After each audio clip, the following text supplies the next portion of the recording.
Bayangkan sebuah kota yang tidak lahir dari doa, tapi dari pembunuhan. Sebuah peradaban besar yang bermula dari dua bayi yang seharusnya mati di sungai. Inilah kisah Roma, kota yang menolak mati. Sebelum Roma ada, Italia bukan negeri megah. Sekitar abad ke-9 sebelum Masehi, wilayah ini dihuni oleh suku Latin, Etruska, Sabin. Mereka hidup terpisah, bertani, berperang kecil, tanpa kerajaan besar. Di tengah semua itu mengalir Sungai Tiber. Dan disinilah segalanya bermula. Sekitar tahun 770 sebelum Masehi. Di kota Alba Longa, berkuasa raja bernama Amulius. Ia merebut tahta dari saudaranya, dan untuk memastikan kekuasaannya aman, maka ia menghancurkan garis keturunan saudaranya. Putri saudaranya, Rhea Silvia, dipaksa menjadi pendeta agar tak boleh punya anak. Namun sejarah selalu membangkang.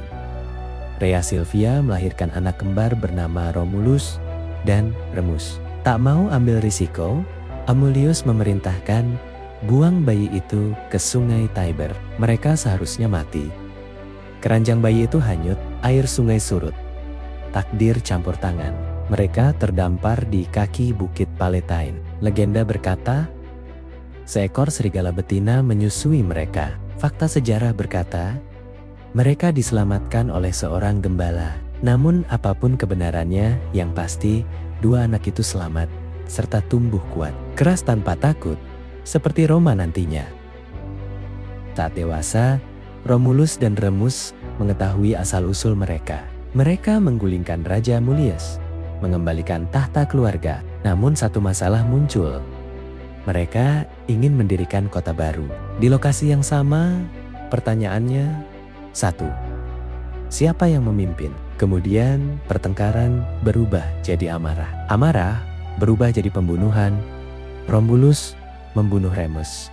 Dan pada 21 April 753 sebelum Masehi, Romulus mendirikan kota itu, Roma.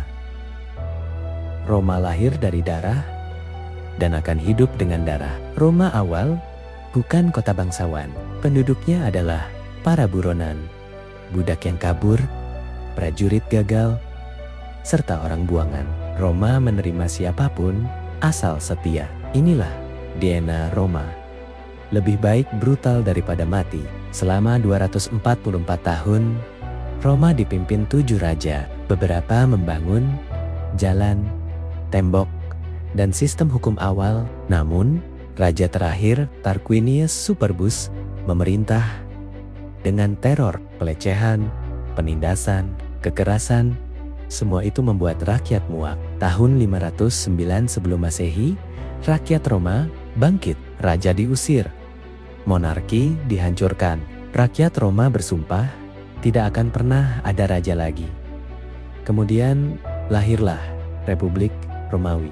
Kekuasaan dipegang oleh senat, 2 konsul, dan hukum tertulis. Ini bukan demokrasi modern, tapi termasuk revolusioner untuk zamannya. Roma menang bukan karena suci, tapi karena disiplin militer, hukum keras, adaptasi cepat, tidak takut kalah. Ketika Roma kalah, mereka belajar dan kemudian menyerang lagi.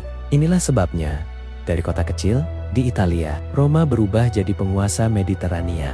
Roma tidak dibangun oleh orang baik, tapi oleh mereka yang menolak mati. Dan ironisnya, dari kota yang membenci raja, akhirnya melahirkan imperium paling kejam dalam sejarah umat manusia. Follow agar kamu tahu sejarah yang disembunyikan, share sehingga kamu tidak ikut menyembunyikan pengetahuan. Subscribe karena sejarah belum selesai.